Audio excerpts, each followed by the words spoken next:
الإسلام دين رحمة. واش من رحمة؟ من أول صفحة إلى آخر صفحة يكفر في الناس، يتهم الناس بالنفاق بسبب المعتقد.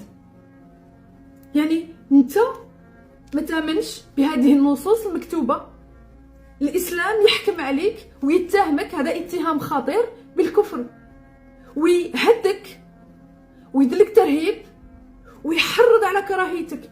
من أول صفحة سورة البقرة يتكلم على المعتقد، من أول صفحة إن الذين كفروا، يسميك كافر في دولة تحترم الحرية الفردية والمعتقدات، واسمك غير مسلم، واسمك يعني على حساب المعتقد نتاعك، ما راحش يتهمك بالكفر أي الإنكار والجحود.